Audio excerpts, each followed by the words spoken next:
Hey everyone, Ashley Mailloux, Mike Beer here with the Daily Racing Forum, taking a look at a pick 5 strategy for this Saturday at Pimlico. It's Preakness Day, a 14 race program.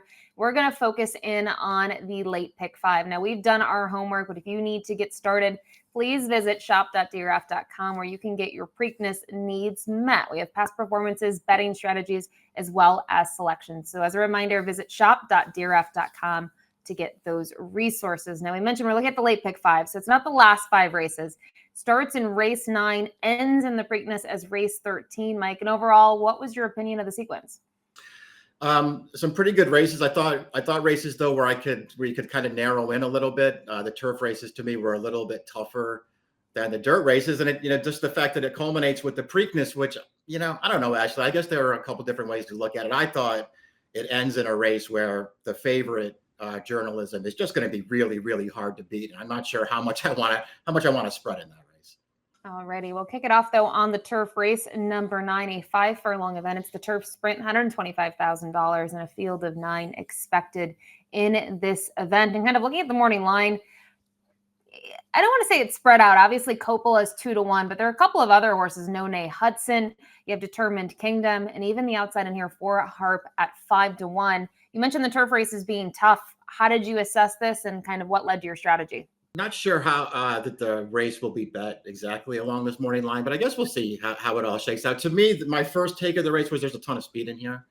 In a 5 furlong race, you want to have speed. So I don't think it's, one of a situation where I thought, if you have speed, you're in big trouble here. But this pace is supposed to get pretty competitive. I thought Determined Kingdom, the number 5, was just a really logical horse in here. I know his race off the layoff last time wasn't great, but he just looked to me like a horse that needed it. Actually, he got a little tired. He sat on the outside the entire way, got a little tired late, but he was in excellent form last year. He's capable of getting a great trip in this race because he's got tactical speed. I don't know. I kind of preferred him. I'm using Whitty because he's the best closer in the race. No Nay Hudson, who's a short price online, can win. I don't have a lot of trust in him, and he's not a horse I like to use when he's a short price. I certainly don't want to bet him to win, but I'll use him in the pick 5. So they were the 3 horses I wanted to key on in this leg. All right, we'll look at your key use defend grid here. You've mentioned the 2 No Nay Hudson, the 4 Whitty, and the 5 as well. But in terms of your defend horses, go to the 6 Coppola and the 9 on the outside 4 Harp, and they're both very, very fast. Yeah, I just wanted to throw them in there as backups anyway, just in case, because again, this pace could get fast, but they're speed horses going 5 furlongs, and speed is just so dangerous in these races. In particular, Coppola, I mean, he's pretty good. He's not a top class turf sprinter, but he's a good turf sprinter. He fits really well in races like this. The last 5 times that he's gone this 5 furlong distance in his career, actually, he won all of those races. Yeah, great point there on that runner. We'll take a look at my keys, defend, and see things pretty similarly. I'm just going too deep here because I want to go a little heavier a little bit later. And I go to the 2 and the 4. I think the 4 Whitty for me is a key, going to offer value. I thought the return to the races of the 6-year-old was good. Obviously second best behind 4 Harp, but was able to defeat Determined Kingdom in there. And I think when you look at some of these horses, my question always is 5 furlongs, how does that work? I think 5 furlongs is fine for Whitty, and I think that's also going to be the case for the number 2, No Nay Hudson, who I agree, you can't necessarily trust this horse, but with so much speed, you do wonder if he is the most logical horse to kind of trip out in here and get the right setup, just sitting off of it. Let the others go, but be close enough to it. And I am curious to see him cut back to 5 furlongs. So I am a little concerned about Determined Kingdom, especially if this horse isn't bet. That's why I like that this is the opening sort of leg of the sequence. You can watch the tote money and decide how to handle it, but we'll see if that one can step up second off the freshening. But I am going to toss him out of my ticket. We'll move to race number 10. We go to the dirt, a mile and a 16th. It is the Sir Barton, which is for the 3-year-olds, and another field of 9 here. I think there is a logical starting point in terms of the field. There's Crudo, there's Invictus, post 1 and post 6. One of them will be favored. And, in my opinion, Mike, we kind of talked about it just moments ago, feel like you probably like one and you don't use the other. I don't know if you can use both of them on a ticket. Yeah, I kind of agree with that. It'll be interesting to see, which one, if they go for one of them, which one it'll be in here. There are obviously questions here because they're both stretching out for the first time, both right off of maiden wins here. All the kind of things that you want to at least be a little bit leery of at short prices, but they both look like they have some talent. To me, you either go for one of those, Ashley, and hope that they're going to really move forward again in here and handle the distance, or else you just go with one of the more, I guess you would call them the more proven horses. Yeah, and I think it's sort of tough with some of the proven horses. Yeah. Him is 4-1 on the morning line, a horse that honestly in the bathhouse row as a pace setter, they were walking early. They really were crawling. And then you see Caldera in instant replay past these horses. I don't know if I would take him at a price like that. So kind of agree with this and curious to see your QUs defend here as we look at the Sir Barton and Crudo, Invictus, and you're going to go towards the rail with Crudo. The longer I looked at the race, I agree with your point about him. I know he looks competitive on paper. I just don't really like any of his races, and didn't want to use him. Authentic Gallop, I've tried a couple of times in the past. I'm not a big fan of his. I didn't want to use him. I feel like if I was going to throw anybody else in there, first of all, the way I split it between the two horses who could be the favorites, Crudo and Invictus, I just prefer Crudo. Invictus obviously has the pedigree to stretch out, and maybe he's going to be really good with more distance. I just, I know he got a figure for his win last time. I just really wasn't taken with that performance. Crudo, on the other hand, I've really been taken with his two races. He was super green in his debut, I thought, and actually ran that day, but he just looked to me like he needed the race. And when he came back after about 2 months off at Keeneland last time, he looked like a totally different horse to me. He broke right on top in that race. He was cruising around the track the entire way. He toyed with those horses and absolutely blew them out through the stretch. He's got tons of pedigree to stretch out. I actually think this horse has a chance to be really good. And the longer I looked at the race, actually, he was the horse I wanted in here. All right, we'll move to my cues defend. And Crudo, you mentioned he wins so visually impressive. I think the question for both Crudo and Invictus is what was behind them, and now how are they going to handle the stretch out? I will say Crudo scares me in the sense that his workouts have just been ultra sharp, and you just feel like he's a horse that could obviously blossom, take a step forward. The reason I went with Invictus, I know the race in terms of a time was just simply a faster race. But when I watched the replay, I wasn't really enamored with this horse when he kind of tried to angle up and make the move. And I'm like, ooh, this doesn't look good. But then the way he switched leads and re-rallied in the stretch and deep stretch, that to me was impressive, and looking at the incremental split. So similar stories in the sense that they both took a step forward second time out. I think Crudo, though you mentioned, showed a little bit more ability on the debut. Now I'm just curious, Invictus stretching out, maybe this horse will be able to do it. Now you said you're done with Authentic Gallop. I can understand why. This horse is interesting going into the Virginia Derby and just completely flopped, finished last. But I just wondered if you went to the race 2 and 4 back, that sort of trip, does that set up nicely for Authentic Gallop? You're going to get a price. More importantly, you already know he has the 2-turn experience. So I needed to throw a price in there, and I'll be obviously rooting for Authentic Gallop for those reasons in the Sir Barton. We'll move to race number 11, back on the grass at the Flat Mile. The 3-year-olds, James W. Murphy, for $100,000 in a field of 10. And Reagan's Wit, I think, will be favored come post time. I don't know how you view this horse, but do you completely trust him, Mike? Yeah, I do think he's going to be the favorite here. I think he probably should be the favorite in here. Do I trust him? Not really. If nothing else, actually, he's been good enough, and this is a pretty significant step back in class for him, as far as I can tell. I think those are the things to like about him in here. The horses, drawn right to his inside, the 5 and the 6, who both, I guess, could take money in here for Graham Motion. I don't like either one of those horses. I guess we can talk about them a little bit. I don't know if you have them on your ticket. I don't like either one of them. To me, it's Reagan's Wit, and it's a little bit of Clock Tower, and it's not really anybody else. And I think Clock Tower is interesting, right? Because he's pretty tactical early on. We'll go to your keys defend here for the James W. Murphy, and you can see Reagan's Wit, part of the key angle, but also the 3 Clock Tower. Yeah, I'm interested in Clock Tower in here, actually, just because, I had mixed feelings about him as a 2-year-old. I loved his turf debut at Kentucky Downs. Kentucky Downs is they're tough races to evaluate. I just thought he looked great winning that race. When he won the Grade 3 at Del Mar, he just got loose on the lead in there, and it's a really easy trip. So, I wasn't totally impressed by it, but I still think he was a good 2-year-old. And, listen, the Transylvania last time, it was a way tougher field than this one. It was also a very fast pace that he was going after in there. I actually feel like he ran way better than the running line suggests in there. He finished behind Reagan's Wit that day, but I'm not sure that he ran that much worse.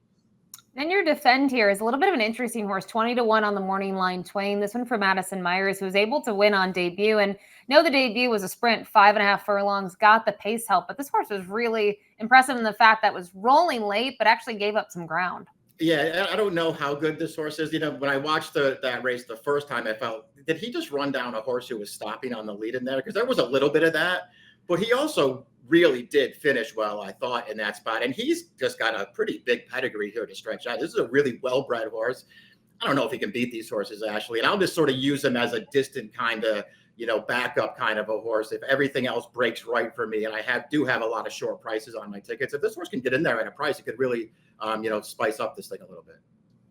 For my keys, defend, just 2 keys in here. I think Reagan's Wit is the horse to beat. I thought this horse was pretty impressive in the Columbia behind Zulu Kingdom, who we know went on to win next out. And I don't mind the Transylvania performance. I thought this horse did what he needed to do, just wasn't as good as the top 3 in there. And test score, I have a lot of respect for the winner. Now, you talked about the 2 Grand Motion horses. You're not a fan of either of them. I looked at both of them for a really long time for different reasons. I don't like the 6 Soleil Volant from the fact that I just feel like this horse is really even, where I do understand the 5 End of Romance is going to have to be better out of the gate, has been towards the back in those starts that we've seen stateside, and has tried to close and closes somewhat, but just not that impressive. And I'm hoping that the pace is a little bit better in here and more honest. We're talking about 2 races where they've gone 49-4. That's at Turfway Park in the Rushaway, and then 49-1. I just think he needs a little bit of pace help. I think also he's going to offer value in here. And for me, it's really tough to have confidence in some of the others. So we'll see what End of Romance can do there. Johnny Velasquez for Graham Motion. We will move to race number 12, the second to last leg in this pick 5 sequence. It's the Grade 3 Dinner Party. And this is a really good race. I think this is one of the better races on the program. 13 entered, 1 mile and an eighth. And guess if you're going to start the conversation, it goes all the way towards the outside from post 13 for Graham Motion. Again, John Velasquez, Trickery, who third in the Grade 1 Maker's Mark mile behind Carl Spackler and Integration, but it's been a little bit since we've seen him win. You have to go back to Colonial. Yeah, dropping out of a really tough Grade 1, and he ran fine in there. Carl Spackler's just obviously way better than he is, and this horse got a little tired at the end and couldn't get second. He ran fine in there. Post 13, no bargain for this horse. We'll see if he gets any scratches in here, but he's one of the, and there are several of them in here, Ashley. He's one of the newly turned 4-year-olds in this race. And it just feels like all of those horses, they really have a chance to start moving forward here as 4-year-olds. And if they move forward, they are right there with the more established horses in this race.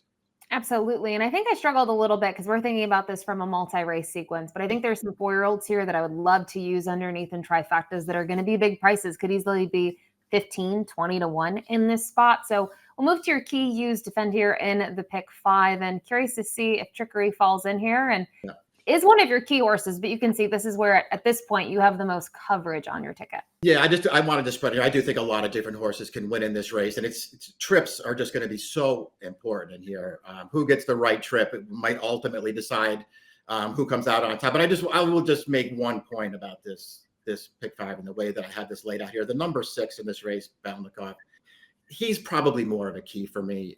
The longer I looked at the race, in some ways, I think he's the horse to beat in this race. He's just really good. He's really underrated. I know that they've tried to sort of make him a longer distance horse recently and sort of mixed results there. He's better going a little bit shorter. He ran great winning this race last year. He actually ran a really underrated race in the Pegasus World Cup turf going this distance. The last time he went 9 furlongs. To me, in a lot of ways, he's the horse to beat. I'll probably wind up raising him. But I did want to focus on the newly turned 4-year-olds. Neat's one of those who had, I thought, a terrible trip in his 4-year-old debut last time and actually ran really well in that race. Crystal Quest, to me, is a horse who I think they raced him too much last year, and he sort of tailed off at the end of the year. He came back with a really big performance. I know he beat weaker horses at Tampa last time, but I thought he was super in that race, and I want to use him at a price in this race. Fulmineo, I think he's a little bit underrated. We'll see what kind of trip he gets, and Trickery from post 13 will be a shorter price, but I don't want to get beat by him. You can see your 2 defends in here. Obviously, you mentioned Balnikov. You also use the 7 cash equity as a use, but your defends would be the 5 Brumar for Safi Joseph Jr., who maybe gets a decent trip close to the action where this one's stalking. And then the 9 as well, Irish Aces, who I don't know what to do with. He was a horse that, I'm going to be honest, doesn't make my ticket, but some of those races, they're actually really good. Yeah. He's just logical. I don't love him in here either, but he's just a logical horse. He can get any kind of a trip in a race. I know that he can win here. Like you were talking about before, like we're looking at it from a multi-race perspective. I would never bet Irish Aces to win in here, but I could see using him in a multi-race race somewhere. I threw the two Saffy horses in there underneath. They're both also entered at a race at Gulfstream this weekend. I doubt they're both going to run here. Maybe neither of them will run here. But I don't think they're both going to run here. Whichever one runs, I'll try to use someone. We'll move to my keys, defend, and we see something similarly here. I will use the 4 and the 13 both in the key spot as well. I think the 4 need is really intriguing. You talked about the trip last time out. I just go back to some of those races in the summer.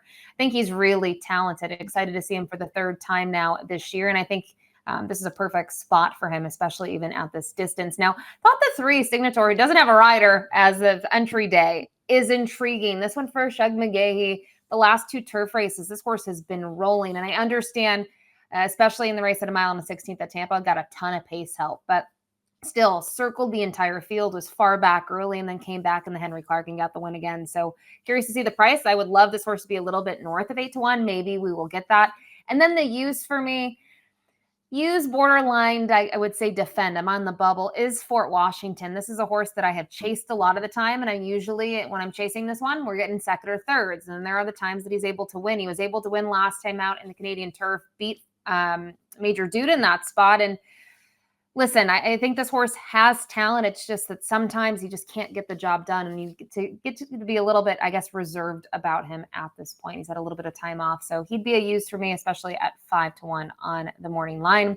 We will move to the Preakness, and we've already kind of talked about it and overall in the sequence that journalism's 8-5. I don't think we'll get 8-5. My guess is 6-5, maybe even money. But it is an interesting race. You have some fresh faces, which is what we always have. Then you do have a couple of horses that exit the Derby or exit the undercard on the Derby weekend, and that includes Goal Oriented. And I'm just going to move right to your keys, defend here, and kind of skip and get right into it and see how you viewed this. You mentioned that you didn't necessarily want a lot of coverage here. Yeah, I just feel like, obviously you have to concern yourself, I guess, with the 2-week turnaround. I guess it could be one thing that could trip him up if he needs more rest, but it doesn't seem like that's going to be the case the way that they've pointed him here, actually, because it's not like they just automatically came. They gave this horse a week to train. They looked him over. They think he's doing fine. And ultimately, he's just better than these horses. I mean, every one of his races is good. And if he shows up and he runs his A race on Saturday against this field, to me, he's just going to win.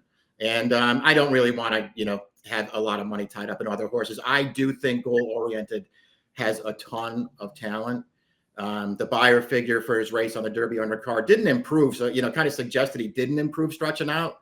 I got news for you. He improved stretching out last time. He ran a really, really good race that day. Just different, right? He was stretching out. He was changing from Santa Anita to Churchill and off track, and he went to the lead. He didn't go to the lead on his debut. So I agree with you in the fact that it might not look at it on paper, a 91 to a 91, but I think if you watch both of the replays, you can see that he is developing. And one other question I have for you on Goal Oriented is you look at the morning line.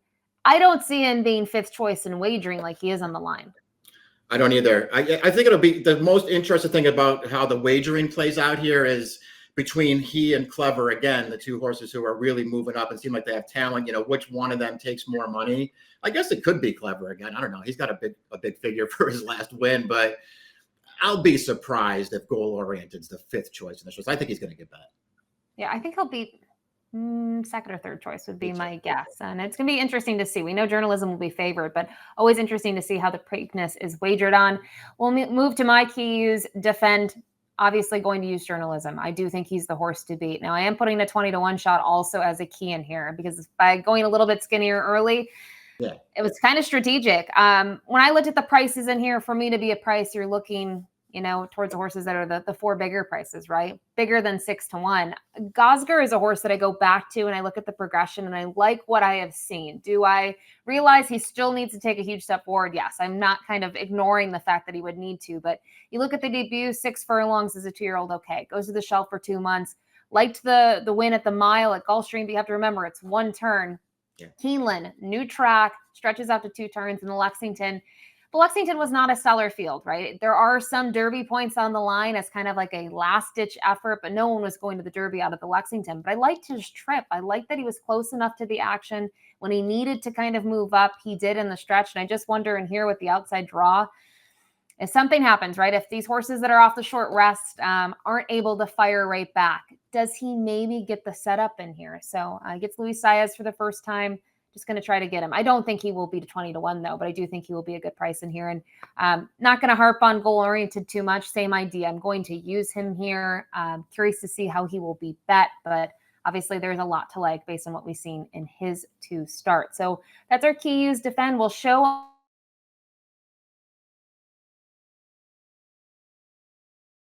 graph. Yeah, this isn't my favorite kind of pick 5 sequence, Ashley, just because I don't know about you. I had trouble getting to like the interesting, like clever horses that might get overlooked in the sequence. I feel like the horses that I have in that key category, they're all pretty logical. Maybe it's save for race 12 where, some of those horses could sort of get lost in the shuffle. That's the race where I just really wanted to take some coverage. Because again, I do think a lot of different horses could win there. Maybe I'll wind up stubbing my toe here by singling Crudo in race number 10. Maybe he's just not that good, but I like what I've seen from him on paper. And I'm going to try to get through that race with him, get alive to journalism at the end and take my chances elsewhere. And we'll take a look at my ticket. I agree with you. I don't think this sequence allowed me to be really clever. If I was trying to get clever, it's because I'm trying to beat Crudo and somewhat Invictus. I like Invictus, but I also use the 8 in their Authentic Gallop, right? And the next creative and only creative race, I think, is the Dinner Party, which is a race that I obviously will focus in on in the exotics in general. It's the exact as the tries, maybe even the supers, because I do think it's a really good field. It's one of the best fields this weekend. And just as a reminder, watch the weather. I think that's something we didn't discuss here, Mike. It's been rainy. There's rain expected. That might change a little bit how I structure my turf races, just knowing there could be some give in the ground. So it'll be interesting to see how the weather plays out. And this pick 5 sequence this Saturday at Pimlico. 14 races, first post, 10:30 a.m. Eastern. We wish you the best of luck.